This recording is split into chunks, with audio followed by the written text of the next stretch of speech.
Welcome back, you all. You're now watching The Gentleman's Look. My name is Devon Darby, and today we're going to be talking about two necktie knots, which is the half Windsor knot, which is what I'm sporting here today, and we're going to dive into the four-in-hand knot, which is a classic knot that most individuals are exposed to when they're going to a formal event or something of business. So first, before I get into the video, I want to talk about what we discuss here at The Gentleman's Look for all of the new individuals who are just tuning into the channel. We talk about how to be a gentleman, but not just the attire, but we talk about the way you think, the way you speak, the way you treat people, and the impression that you leave when you're no longer an individual's presence. These are the things that really make up a gentleman. Sure, you can put on a well-tailored suit, and you can have some form of a gentleman hat, and from the outside, people will look at you like, wow, that guy that's a true gentleman. But that's not the reason why you want to be known for being a gentleman. You know, you want to be known because of what you believe and what you stand for.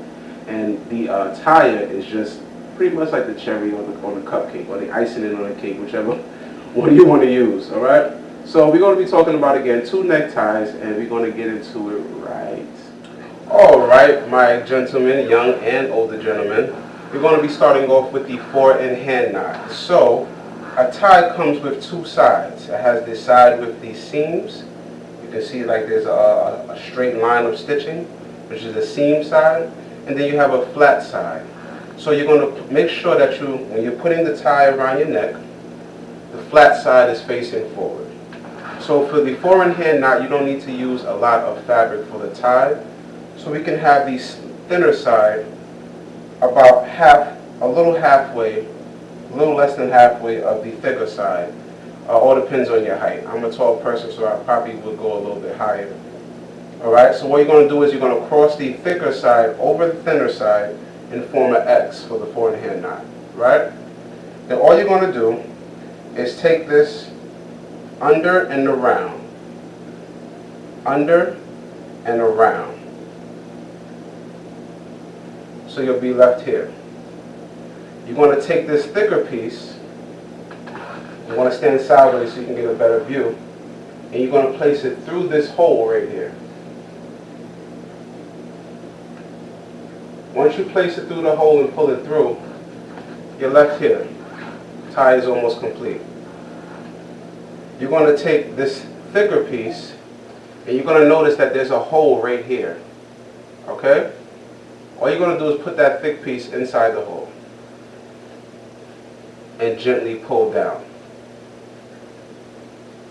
Now when you're tying your necktie, you always want to have a small little dimple right here at the tip of the knot. So how to get that dimple is you take this top fabric of the thicker piece right here, and I'm going to come a little closer to show you that you're going to fold it in. See? You fold it in.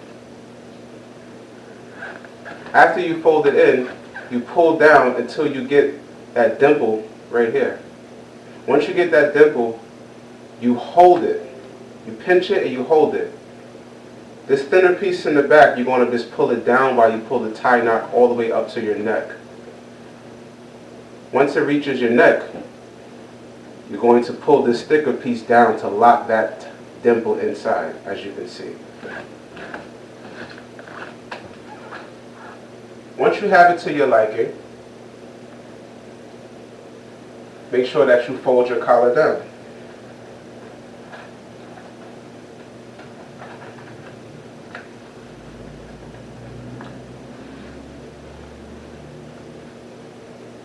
And that is a four-in-hand knot. Okay, so now we're going to look into the half Windsor knot.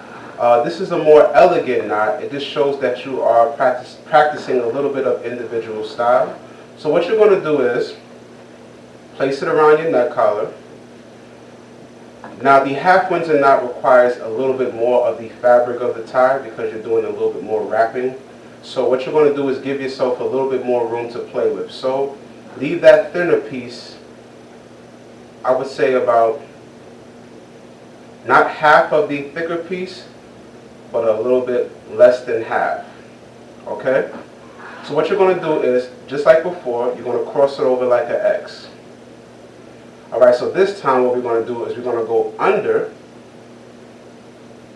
similar to before, under, but instead we're going to wrap this thick piece inside, on the corner of the tie, inside, and pull it to the side. Alright, you can start seeing what is an inverted triangle, which is the shape of the half Windsor knot. It's an inverted triangle, like an upside down triangle.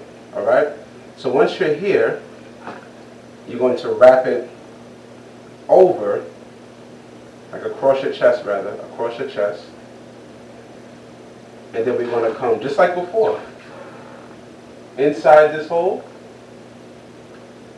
and out. So just for consistency, I'm going to come a little closer to show you that hole that we talked about that you're going to put the thicker piece in. See? There's a little flap right here that you can pull down, and there's a hole. So what you're going to do is put this thicker piece inside that hole and gently pull down. Now before you pull all the way down, you want to create that dimple first, because once you tie the knot too tight, it's hard to get back in there to create the dimple.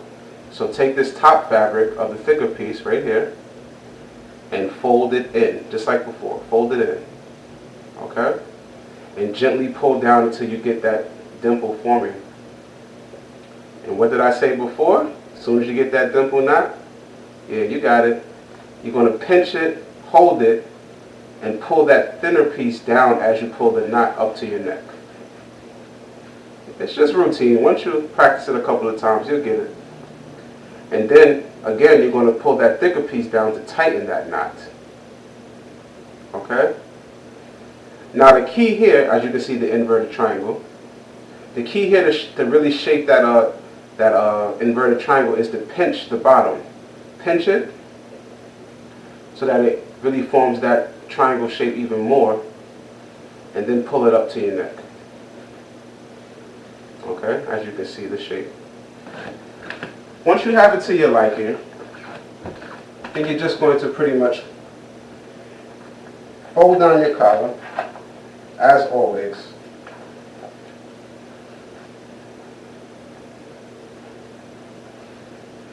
And there you have it. That is a half Windsor knot. Don't forget to always button up your button-up shirt all the way to the top collar. Never try to tie your necktie when your collar is not buttoned all the way up to the top button. It's just improper. Okay? Once again, all YouTubers, I want to thank you for watching this channel, The Gentleman's Look. Once again, the reason why I created this channel is to pretty much help individuals to figure out who they are and what they are called to do or created to do on this earth. This was my passion since I was young, to be involved in menswear and fashion in general in every way possible. And the sky is the limit for me, and that's why I chose to do this channel, because that's what I truly believe, that the sky is the limit for me, and I believe the same for you. When you're doing the necktie, please understand that it requires a little bit of patience once you're first learning out how to tie these tie knots, just like everything else in life. As a gentleman, you have to practice patience. It doesn't matter what comes with the trial and error or the things that you're trying to inspire to do. You're going to experience a lot of failures. Just like you're trying to tie this tie, you might experience a lot of failures, but you have to continue to strive, continue to practice whatever it is that you're going through, and eventually the routine will pretty much get all those kinks out, and you'll come into success sooner than you think. But you can't give up with anything that you're doing in life. Alright, so practice patience with this. Watch the video, rewind it a few times, and before you know it, you're going to be a pro. And as a gentleman, it will be your responsibility to teach the next person who may not be informed of how to do what you have learned how to do. So again, I invite you guys to subscribe to the channel. Give it a thumbs up if you like the content so far. This will be a two-part video where I will teach you in the next video how to tie a bow tie. Also, I want to show you a little bit about the tie clips. This is a tie clip. Now the rule of thumb is you want to put the tie clip somewhere around the third button of your tie. 1, 2, 3. You want to kind of put it in between that second and third button. And it pretty much just holds your tie together. so that no matter where you're moving or your tires is not flapping all over the place, all right? It keeps it together, all right? And that's a tie clip, but we're going to talk more about that later. Thank you for watching, guys. I'll see you in the next video. Bye-bye.